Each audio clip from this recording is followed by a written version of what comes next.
López CM. Contamos con la enorme alegría de tener hoy aquí con nosotros a Maru López Brum. Bienvenida. Gracias, Guillermo, qué gusto y muy agradecida por invitarme a charlar contigo, a conversar. Gracias a ti por acceder a esta entrevista. Maru es coach ontológico e institucional y ejecutiva, licenciada en trabajo social. ¿Es así, Maru?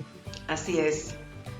Bueno, cuéntanos un poco, a ver, ¿cómo es un día de tu vida hoy? ¿Qué actividades realizas? Mira, hoy es 25 de enero del 2021 y hoy justamente es un día como casi todos los días son ahora después de la pandemia en mi vida, porque yo no tengo tantas actividades, ni salgo, ni me muevo, sino que estoy aquí metida. Pero un día en mi vida después de la pandemia, salvo los sábados o los domingos, es normalmente pues levantarme, respirar, mis ejercicios de respiración que son muy importantes, desayunar, hacer ejercicio en la bicicleta, ver las noticias subidas en la bicicleta, desayunar, porque desayuno muy temprano. Yo me levanto muy temprano, como a las 6 de la mañana empiezo. Y después venir a la computadora, checar el teléfono, porque creo que como muchos y muchas, en esta nueva realidad, que yo no diría nueva normalidad, sino nueva realidad, que implica que todo ha cambiado, pues uno de los temas fundamentales es checar el teléfono, porque todos estamos conectados y yo estoy muy conectada con todo el mundo a partir del teléfono. Entonces, checar el teléfono, ver los mensajes, eso es normalmente lo que yo hago. Yo vivo sola, entonces estoy aquí atenida pues a cuidarme, a conectarme con mi familia, con mis amigos, con mis compañeros y checar todo eso. Y después pues venirme a trabajar a la compu para preparar lo que tengo que hacer el día de hoy. Las reuniones que hoy se han convertido en muchísimas reuniones, una tras otra, los talleres que tengo pendientes para estudiar o las clases que estoy dando. Eso generalmente, comer en la hora normal y me duermo por ahí de las 11 de la noche. Soy de las que me duermo durante 7 horas seguiditas y eso me mantiene muy bien pila para el otro día porque he dormido bien. En la noche a veces veo una película o las series, que he visto varias series muy buenas de Netflix o de algunas otras. Ese es un día común y corriente. Los fines de semana son distintos porque sí me muevo un poco, sobre todo a reuniones familiares, ya sea aquí en la Ciudad de México donde vivo, o en Puebla, que es donde está parte de mi familia, y algunas veces voy para allá. Esos son mis días, digamos. Una jornada larga. Una jornada larga, más o menos ordenada, y sí, con muchas actividades movidas, ¿no? De unas y otras cosas. Por eso. ¿Qué podemos, desde tu experiencia, qué podemos aportar los coaches a las instituciones? Bueno, los coaches, desde mi experiencia y de todo lo que he aprendido en estos 11 meses, que llevamos 10 meses, porque empezó en marzo, yo creo que los coaches que queremos, quienes quieran aportar, podemos aportar muchas cosas independientemente de la escuela en la que hayamos estado. En mi escuela ontológica, una de las cosas que aprendí y que podemos aportar los coaches ontológicos son esas distinciones ontológicas que fuimos aprendiendo. Por ejemplo, que somos distintos observadores, que todos vemos las cosas de diferente manera y que todas las maneras de ver esta pandemia son válidas y que de todas podemos aprender. Entonces, abrirle los ojos a las organizaciones a partir de nuestra intervención para que aprendamos juntos a darnos cuenta del observador que somos, creo que es una aportación. Otra aportación que podemos hacer los coaches en general son la posibilidad y la aceptación, estamos entrenados para el cambio, porque el coaching fundamentalmente es un proceso de cambio. Nadie toma un coaching ni da un coaching para quedarse igual. La idea de un coaching es, desde cualquiera, tú me presentaste como que he estado en varias escuelas, como la escuela de ejecutiva y metacoaching de Michael Hall, por ejemplo, o la escuela de ontológica de Rafael y de Julio Laya, que es donde yo estudié, y de todos los coaches ontológicos, otra mirada. Los coaches sistémicos, otra mirada. Pero todas esas nos llevan a provocar cambios, porque normalmente son para tener nuevas miradas, nuevas acciones y por tanto ser nuevos observadores. Ese circulito de la acción, observación, acción y resultados. Entonces, cuando estamos entrenados así, nos viene la pandemia, hemos acompañado y he tenido la fortuna de estar en muchas redes de compañeros y compañeras coaches que hemos acompañado procesos de los vecinos, de los compañeros de la escuela, de los médicos, por ejemplo, de muchísima gente que le dio susto toda la pandemia, y estas habilidades que tenemos pueden servir para acompañar estos procesos de cambio. Eso creo que ahí puede ayudar mucho el coaching y sobre todo la palabra, ¿verdad? Somos entrenados, la palabra que sí es entrenador, pero fundamentalmente somos acompañantes. Hemos sido entrenados para acompañar un proceso, el proceso de nuestro coaching o de las organizaciones. En este caso, hemos sido, y he sido testiga también, de procesos en los que han sido acompañados por coaches, y pues ayuda también a nosotros coaches a escuchar a la gente. Pudiendo crear nuevas realidades, ¿no? Pues exactamente, entrar en ese círculo de que nada está parado. En un principio decíamos, cuando empezó la pandemia, decíamos toda la gente, oías a todo el mundo y todo se paró, todo se detuvo. Está detenido todo, la economía está detenida, se detuvo todo. Y por ejemplo, con mis compañeras empresarias, con quienes hicimos todo un proceso de análisis de lo que había pasado durante este tiempo, porque estoy en una gran red de mujeres empresarias en México, una asociación que se llama Asociación Mexicana de Mujeres Empresarias. Cuando hicimos el corte en diciembre, antes de irnos, y lo hicimos como brindis incluso de fin de año, pues nos dimos cuenta que no se había parado, que muchas cosas al principio se habían parado y luego se transformaron, y que en realidad no habíamos estado paradas para nada. Todo el mundo se tuvo que mover del lugar donde estaba, todo el mundo se tuvo que modificar y entrar en una nueva realidad.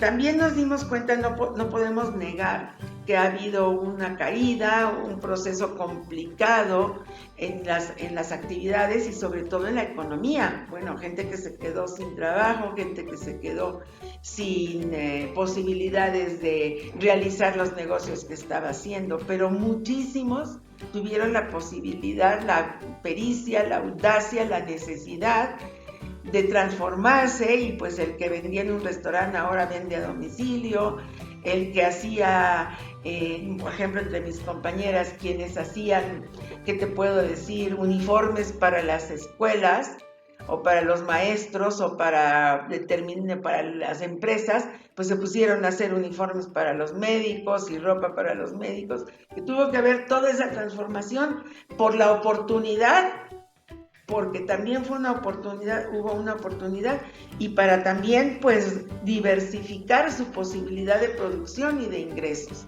Entonces, sí, ciertamente no ha sido tan quedarnos quietos, sino estar en movimiento, y hemos aprendido. Ha sido un proceso de aprendizaje gigantesco para podernos adaptar a las nuevas realidades que estamos viviendo. Ahora, hay procesos durísimos que me parece que son muy fuertes, muy duros, que me conmueven mucho, Guillermo, me conmueven, y no puedo dejar de pensar en esos procesos, como el de los niños. Me parece una verdadera tragedia, los niños y las niñas, los estudiantes, que estén metidos frente a una computadora y no puedan tener la convivencia, el colegio, la escuela, el patio, los juegos.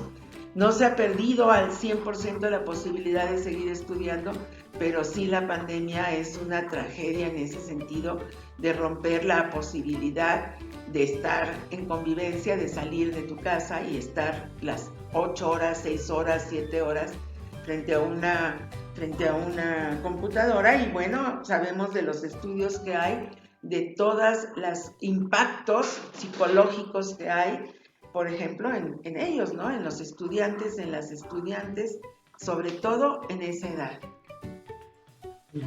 Sí, así es.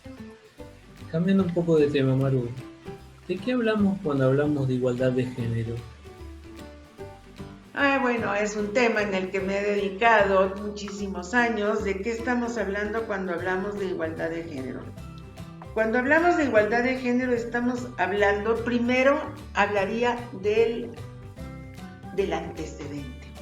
Si hablamos de igualdad y de buscar igualdad, es que ha habido una desigualdad. Y esa es una cuestión histórica. Desde que la humanidad empezó, por una cuestión cultural y por una relación directa con las atribuciones que tenemos los hombres y las mujeres en el sexo, que es lo que primero nos define fundamentalmente. Unos nacimos hombres, unos nacimos mujeres, con atribuciones distintas y posibilidades distintas. Desde entonces ha habido una desigualdad que, a pesar de que solamente las mujeres tienen la capacidad, la posibilidad, por ejemplo, de engendrar y de producir otros seres humanos, como para decirlo llanamente, ha habido históricamente una dependencia de las mujeres hacia los hombres, porque son los hombres los que han tenido, por otro lado, la posibilidad de salir, de ser autónomos, de decidir, y han tenido el poder en la mano. Esa enorme capacidad y esa bendición, llamémosle así, biológica, esa diferencia biológica de los hombres y las mujeres, en el que las mujeres tienen esa posibilidad de engendrar y de crear a los seres humanos, les ha mantenido en el cuadrito de los cuidados. Son las mujeres las que están encargadas de cuidar a los demás, de cuidar a los niños, de cuidar al bebé, pero también después de cuidar a los mayores. Entonces, ese destino de cuidadoras las ha mantenido en el plano privado. Y ese destino de los hombres de no tener que cuidar los ha mantenido en el plan público.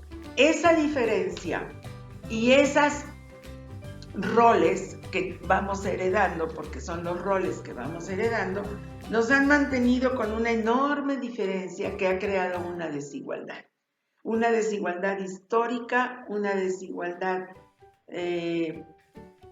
biológica, en el sentido de, bueno, unos dan a luz, los otros son proveedores, ¿no? A los hombres los ha hecho proveedores, a las mujeres nos han hecho receptoras de esa cuestión. Inclusive, incluso en la relación sexual, pues uno recibe y el otro da, ¿verdad? Y esa diferencia, como te digo, ha creado una desigualdad. Cuando hablamos de la igualdad de género, para ir a tu pregunta concretamente, estamos hablando de remontar esas desigualdades que nos han hecho a las mujeres históricamente sufrir mucho y estar al margen de los derechos, y atender esa gran diferencia y eso que se llama el patriarcado, es decir, que sean los hombres los que tienen derecho a todo, a decidir sobre su cuerpo y sobre el nuestro, a decidir sobre la economía, a decidir sobre la política, a decidir sobre el mundo entero. En todas las decisiones han estado fundamentalmente en manos de los hombres. Y las mujeres hemos estado históricamente a la saga lejos de las decisiones, no hemos podido estar en las decisiones. Cuando empieza la lucha por la igualdad y cuando las mujeres se van dando cuenta a lo largo de muchos años, no estoy hablando de ahora, podemos hablar, por ejemplo, cuando al inicio de la vida, o podemos hablar en los primeros años, o podemos hablar pues en los años en que los hombres eran cazadores, las mujeres se quedaban cuidando, posteriormente a lo largo de toda la historia igual. Y las mujeres no tuvimos derecho, por ejemplo, al estudio, a la escuela, no tuvimos derecho a decidir, a votar, a ir a las guerras, en fin, eran los hombres los que lo hacían. Hoy la igualdad de género es una lucha y una trinchera donde vamos a la lucha, donde vamos a la conquista de los derechos que tenemos las mujeres como ciudadanas del mundo, como seres humanos, para decidir sobre cualquier cosa y no estar a la saga de la decisión de lo que tiene que ver con los hombres y con las mujeres. Eso es lo que sería la igualdad de género, buscar eso. No pretendemos ser iguales a los hombres. Y además, si somos coaches o hemos estudiado un poco de educación, de sociología, de antropología, pues sabemos que ninguna persona es igual a otra, ni siquiera entre los hombres, ni siquiera entre los hermanos. No pretendemos ser iguales a los otros porque eso es imposible. Lo que pretendemos y lo que queremos y lo que creemos que es justo es tener los mismos derechos. Esa es la igualdad.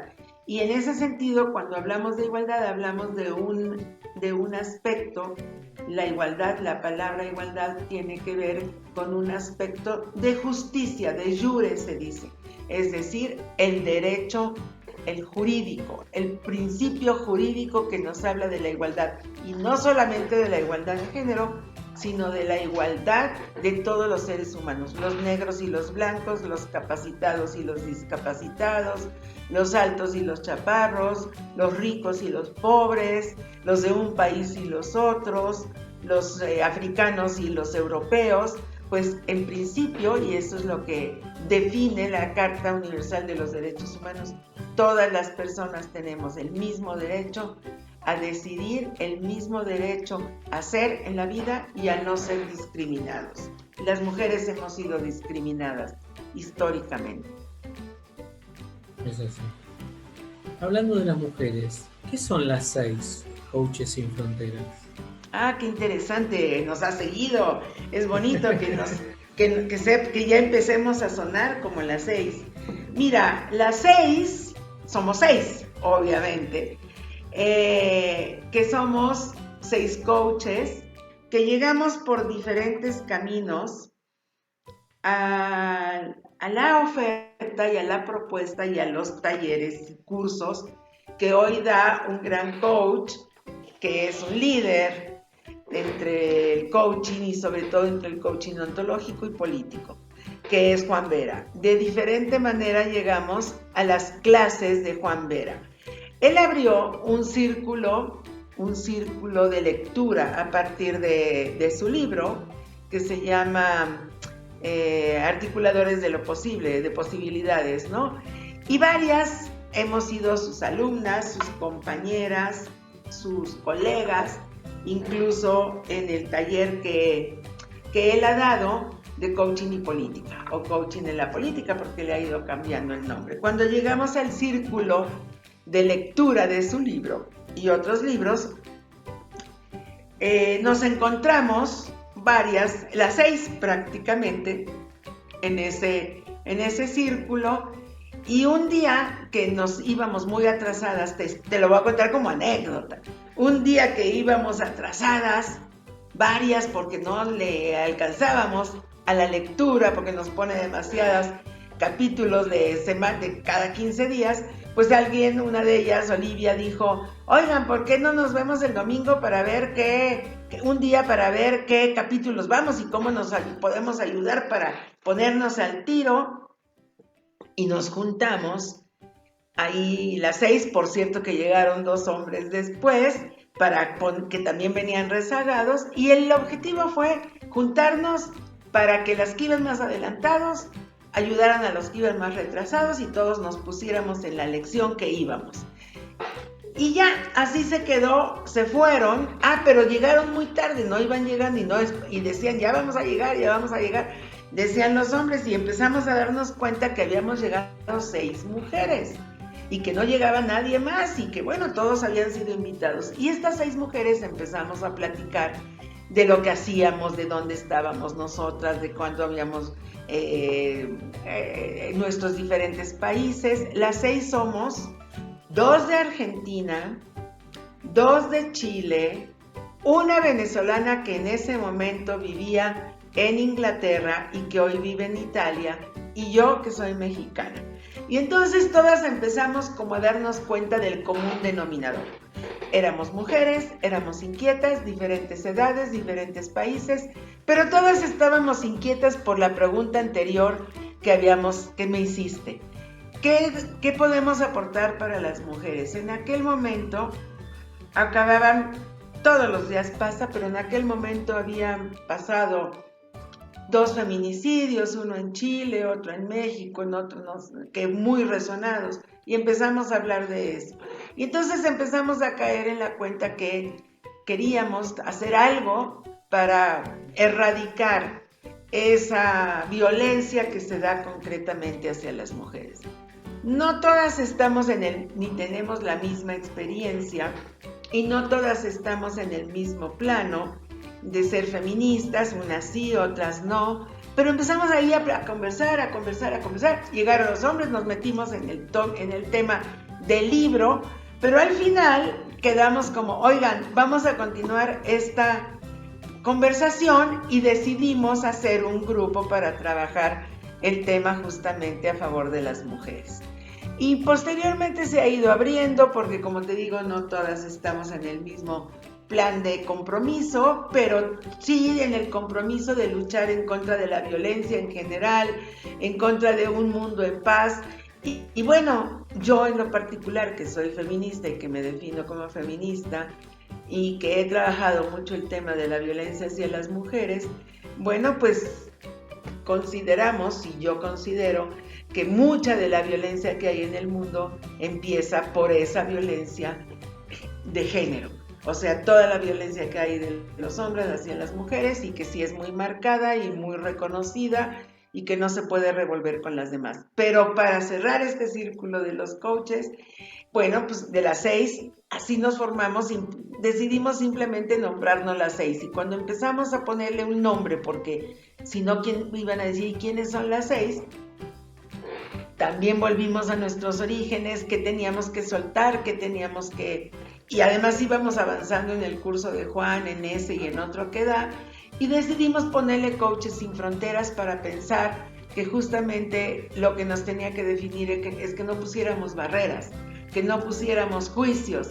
Cuando decimos sin fronteras, no estamos hablando de lo físico, de nuestras fronteras físicas o de países, sino estamos hablando de nuestras fronteras mentales, de nuestros juicios, de nuestros estereotipos, de que yo no estoy de acuerdo con el feminismo, bueno, ¿en qué no estás? O yo sí estoy, y romper esas barreras y romper esas fronteras para poder trabajar desde lo que nos une, desde lo que nos identifica, desde lo que puede ser un propósito para todas y todos, porque todos están invitados a sumarse a esta propuesta. Y hoy estamos trabajando a partir del día 25 de noviembre por lo menos estamos haciendo, y lo queremos sostener, porque los propósitos son lindos, pero sostenerlos es difícil. Entonces, lo que queremos hacer es sostenerlo, y lo que estamos haciendo es que cada 25 del mes, que es día dedicado a la lucha en contra de la violencia hacia las mujeres, hagamos un conversatorio invitando a diferentes hombres y mujeres, coaches, artistas, intelectuales, a hablar de este programa, y seguramente que saldrán también actividades que podamos hacer en concreto. La ideal es que las 6 seamos 6 por 6 por 6 por 6, y que seamos una red articulada y de articuladores de posibilidades por la paz, por la tranquilidad, por la felicidad en las familias, y no lo que estamos mirando, ¿no? Y que además se ha incrementado con la pandemia. Esas somos las 6. Bueno, qué bueno saber que han decidido emprender entre las 6 Y Eso se va estás multiplicando. invitadísimo, Guillermo, estás invitadísimo. Dale. Estaremos hablando entonces. ¿Qué nos puedes contar sobre los diálogos internos? Mira, cuando yo empecé a estudiar el coaching, no empecé estudiando coaching ontológico. Empecé estudiando el coaching ejecutivo y el coaching que tiene que ver con el metacoaching, con Omar Salom y con la teoría y el método de Michael Hall. Pero cayó en mis manos un libro maravilloso que para mí me abrió, me puso muy en contexto de lo que era coaching, porque tú también eres coach. Y cuando estudiamos coaching, al principio las primeras clases como que dices, bueno, estoy aquí, pero bien no le entiendo todo. Bueno, yo por lo menos decía, bien no le entiendo a esto. No, bien no sé cómo para qué me va a servir, bien no sé, tengo que estudiar más. Y luego queríamos comernos el mundo y leer todos los libros y entonces yo decía, más me enredo, mejor nada más con lo que me está dando el maestro. Y por ahí Omar nos habló del famoso libro de Tim Gallwey, del juego interior del tenis. Y ese sí, como era chiquito y él no los había marcado en el trabajo, en el estudio, pues lo compré, lo leí y me pareció maravilloso. Me pareció que me daba muchísima idea sobre lo que realmente era el coaching, ¿no? Fueran las escuelas que fueran. Yo estaba en ese momento en esa escuela, pero me encantó. Yo venía ya de una escuela de trabajo social donde me enseñaron de las primeras clases, porque era por cierto una escuela de trabajo social con toda la escuela del sur, de los chilenos y de los argentinos, que no era para estar en las instituciones, sino para ir a las comunidades y acompañar a las comunidades a hacer un trabajo de transformación, de dignidad, de reconocerlas. Esa era mi escuela, a lo que le llamábamos la reconceptualización, el trabajador o la trabajadora social como agente de cambio, que pudiera despertar conciencia, acompañar a las comunidades. Ahí yo lo tenía eso en mi primera carrera. Y cuando empiezo a leer este libro, bueno, simplemente me fijé, yo no soy tenista, ni tenía nada que ver con el tenis, y el libro no es para tenistas, evidentemente, no es para que aprendas a jugar tenis, es fundamentalmente para que aprendas a conocerte y a cambiar. Y entonces el libro me llevó a elegir, de todo lo que dice Tim Gallwey, poner el acento en las conversaciones que uno tiene. Y a darme cuenta, porque yo venía de un quiebre fuerte político, muy fuerte, y me hacía el sentido de decir cómo no le hice caso a varias cosas. Primero, las conversaciones que yo tenía. Si algo no me latía, si algo no me gustaba, ¿por qué no le hice caso a eso y le hice más caso a lo que me decían de afuera, ¿no? Por ejemplo, él pone mucho énfasis en esa vocecita, pues que es la intuición que te dice, por aquí no le entres, eso no lo hagas, no abras la boca, y no le haces caso, y haces. Y le das la voz a quien te está diciendo, como siempre, tú haz así, tú peléate, tú gana, etc.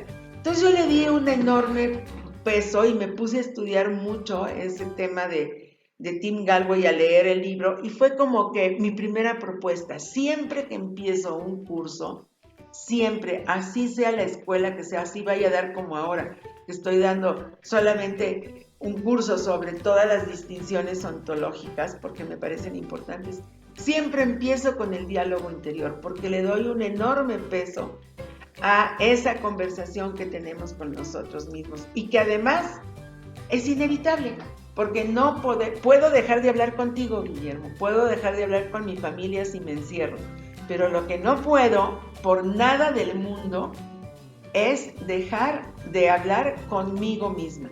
Yo creo que solamente los gurús muy especializados que se bajan al alfa y al no sé cuántos que no conozco, pero que respeto mucho, pueden estar así en blanco.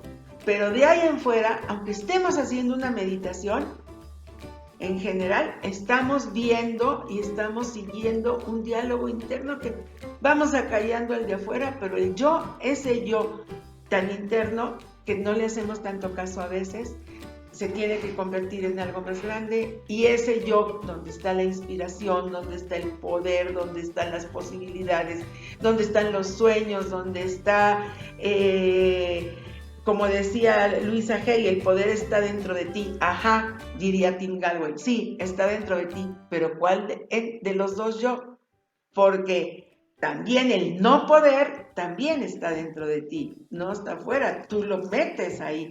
Entonces, eso es el diálogo interior, esa posibilidad de estar conversando contigo y de hacerle caso a un yo que tú vas construyendo con lo que quieres ser, y a un yo que conversa con lo que aprendiste, con los miedos, con las imposiciones, con la cultura, que no es que no sirva, sino que la tenemos que ir aplicando y transformando para tomar lo mejor de eso y aplicarlo y hacer la conversación con el otro yo y poder encontrar lo que Tim dice, Gallwey, tu yo natural, el que realmente eres, el que le hace caso a una intuición, el que cuando te dicen, Guillermo, ¿para qué le hablas a fulano? No te va a contestar, es un grande, nunca le contesta a nadie. Y tú dices, me late, y lo haces y lo logras.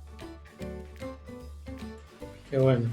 No sé si quedó como claro esa conversación. Quedó claro. Y que tiene un peso enorme, enorme. Creo que hay que darle mucho vuelo y ponerle mucha atención. Buenísimo. Sé que tuviste la fortuna de conocer de cerca al periodista y escritor uruguayo Eduardo Galeano. ¿Hay alguna anécdota que nos puedas contar? Mira, yo conocí a Eduardo Galeano, leyéndolo, sobre todo cuando estaba en mi formación de trabajo social, que es hace muchísimos años, con su maravilloso libro, Las venas abiertas de América Latina. Cuando él escribe, hasta se me pone la piel así erizada, dicen los cubanos, se me eriza la piel. Bueno, nosotros decimos de gallina, ¿no? Cuando pienso en ese libro, es un libro fundamental porque cuando estábamos estudiando, que yo estaba estudiando la licenciatura en trabajo social y al mismo tiempo estaba trabajando en una secretaría de Estado, en un ministerio, teniendo 22 años, algo así, en México, en una secretaría que tenía que ver con toda la administración del agua. Era la Secretaría de Recursos Hidráulicos. O sea, todo lo que tenía que ver con el agua de todo el país estaba en esa secretaría. Eran las presas, los distritos de riego, las lagunas, todo.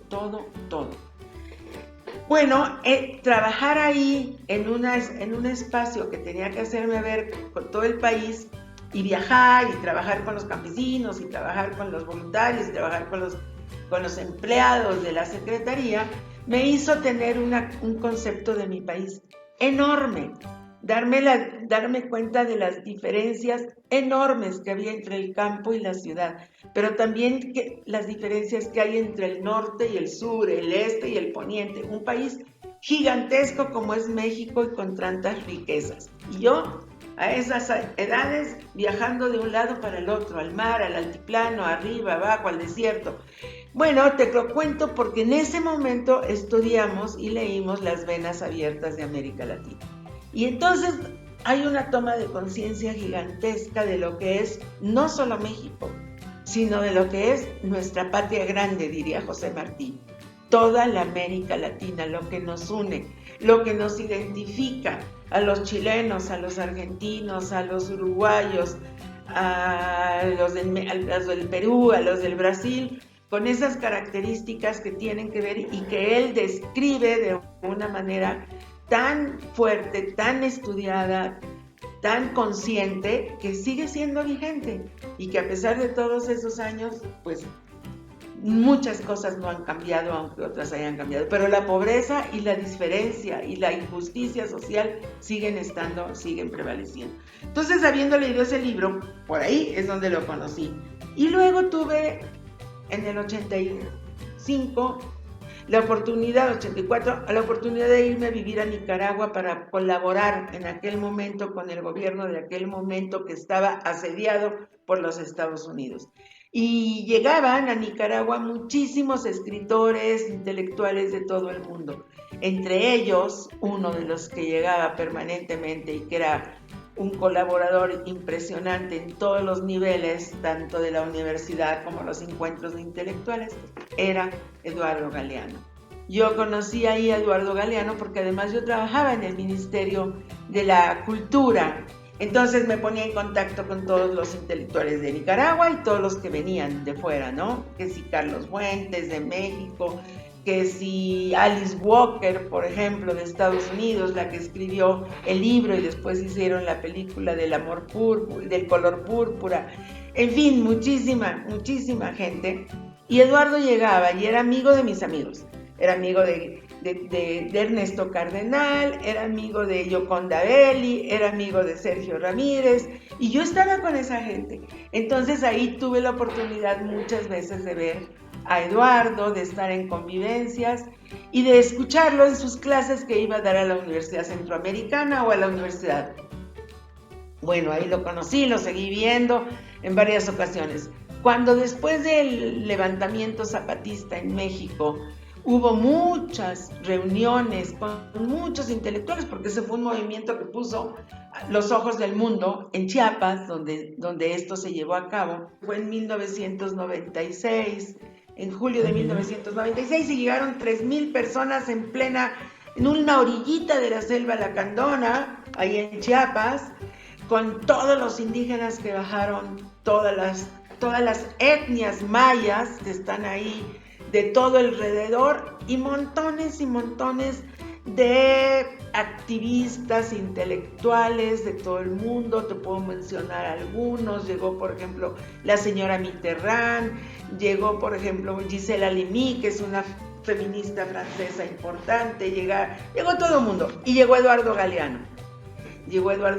Pero bueno, yo no sabía que estaba, porque era un gentío, y pues no, ahí al que te encontrabas, además llovió, y en medio de lodazal y los caballos en los que llegaron los zapatistas, porque fue muy importante. Por supuesto llegó el subcomandante Marcos, todas las comandantes y los comandantes y todo el mundo, y pues ahí estábamos en medio de dormimos ahí en las casas de campaña que pusieron para, imagínate ese gentío a las, no sé, tanta gente todo el santo día, porque el encuentro fue en la tarde y la noche, muy espectacular.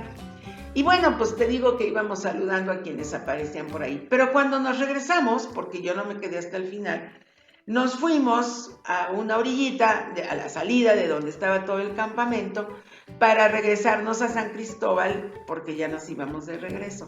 Y cuando estamos esperando, viendo cómo nos regresamos, y en un vehículo, en un taxi, porque estaban los taxis ahí, veo a Eduardo y a Elena, su mujer, que están ahí esperando lo mismo, ¿verdad? Y Eduardo, ¿estás aquí? Hola, ¿cómo estás? Pues aquí viniste a la Intergaláctica. Claro, ¿cómo no voy a venir? Esto es algo muy importante. Aquí estuve. ¡Ay, qué maravilla! ¡Qué bonito! ¡Qué bueno! Y entonces nos organizamos, ¿verdad? ¿Cómo se van? ¿Para dónde van? Pues para San Cristóbal. Ya se van de regreso, sí. Bueno, ¿cuántos son ustedes? Pues 2, nosotros otros 2. Pues cabemos en un coche y nos regresamos juntos a San Cristóbal. Y ahí obviamente veníamos platicando, conversando, tanto de la Intergaláctica como de nuestros encuentros anteriores, de decirle, Guillermo, Eduardo, ¿te acuerdas cuando estuvimos en Nicaragua en tal, o en el 89, por ejemplo, que estuvimos en la plaza para celebrar los 10 años de la Revolución? En fin. Entonces, pues fue muy bonito ese encuentro, conocer a Elena, porque yo no la conocía, y quedar nuevamente de súper amigos. Yo creo que yo traía un libro en la mano y, a ver, Eduardo, fírmame aquí algo, dame tu dirección. Me dio sus teléfonos, su dirección, porque tuvimos ese tiempo mientras nos regresamos, aunque solamente está como a unas 40 kilómetros de San Cristóbal, pero pude convivir con él, y es alguien a quien extraño. Te puedo contar muchas, porque lo vi en Cuba dando conferencias, y cuando nos contaba sus cuentos y cuando nos hablaba de toda su cantidad de anécdotas que tenía, porque yo creo que para Eduardo Galeano, así, por eso escribía tanto. Ahorita que empezamos a hablar del observador, yo creo que para Eduardo Galeano, él era un gran observador de la realidad, un observador permanente. Y por eso podía escribir tanto, porque se fijaba absolutamente en todo y encontraba todas las distinciones que tenemos y al mismo tiempo todas las similitudes. Y pues todo lo que escribía era porque lo había vivido de alguna manera. Yo creo que él no fue tanto de inventar cosas a futuro, sino de hablar de todo lo que había vivido y del gran observador que era. Yo lo extraño muchísimo, porque ya no puedo leer más que lo que dejó escrito, y lo quiero y lo voy a querer toda mi vida. Es una de las grandes personajes que tuve la oportunidad de mirar y de mirarme en sus maravillosos ojos azules. Así es, fue maravilloso conocerlo. El día de mañana, cuando ya no estés en este plano físico, ¿cómo te gustaría que te recuerden?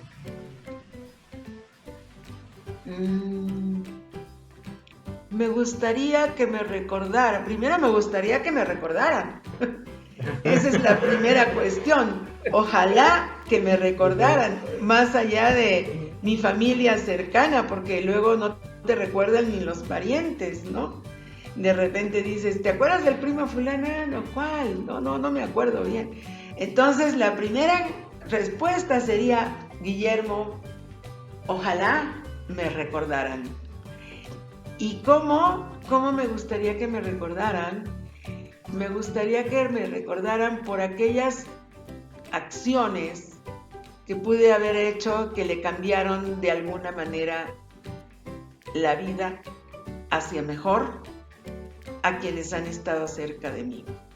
Pero hoy tengo la intención, he escrito 2 libros que no son tan escritos, sino que más bien han sido investigaciones o antologías con otra persona. Y hoy lo que me quiero proponer, lo que me estoy proponiendo es escribir algún libro, escribir alguna... sobre todo eso, los libros, tanto del coaching, me gustaría escribir lo que ha sido el coaching para mí, y me gustaría tener algunos otros libros que puedan ser y quedar más allá de lo que estoy haciendo. Dice, te voy a decir algo, una frase que me ha marcado toda mi vida, desde que empecé a estudiar trabajo social, pero toda mi vida, y que es de un gran filósofo francés, existencialista, muy importante, que se llama Teilhard de Chardin. Teilhard de Chardin decía en todo lo que ha escrito y lo que nos ha dejado, y esa frase yo la adopté y la puse, digamos, en mi cabecera, como una frase acompañante de toda mi vida. Lo que me apasiona en la vida es poder colaborar en una realidad más duradera que yo. Eso entonces es lo que yo quisiera, estar colaborando en cosas que cuando yo me muera, cuando no esté, sea hoy, mañana, pasado, puedan quedar en la gente, puedan quedar en los pueblos, puedan quedar en alguna organización, ¿no? Y creo que eso lo estudié cuando estaba en trabajo social. Y ahora que me haces la pregunta, te la puedo contestar de otra manera también. Hoy, después de haber estudiado esto de las articulaciones, del articulador y del libro de Juan. Hoy yo quiero juntar mis 2 carreras, la profesión de trabajo social y la profesión del coaching ontológico y del coaching.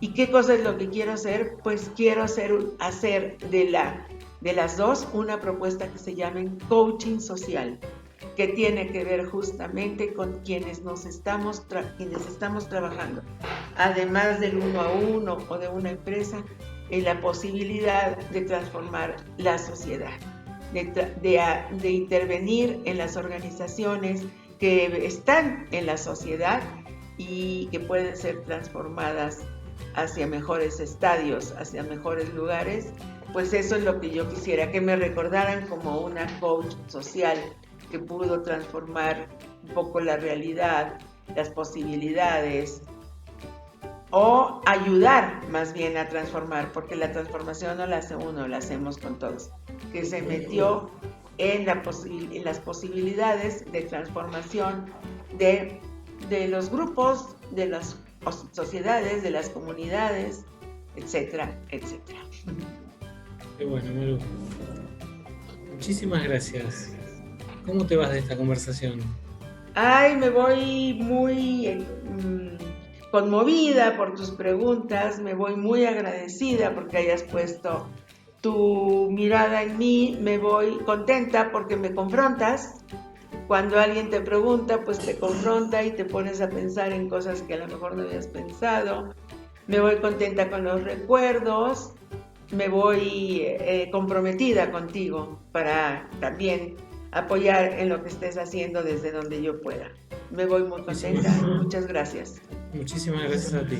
Estamos en contacto. Hasta pronto. Gracias, Guillermo.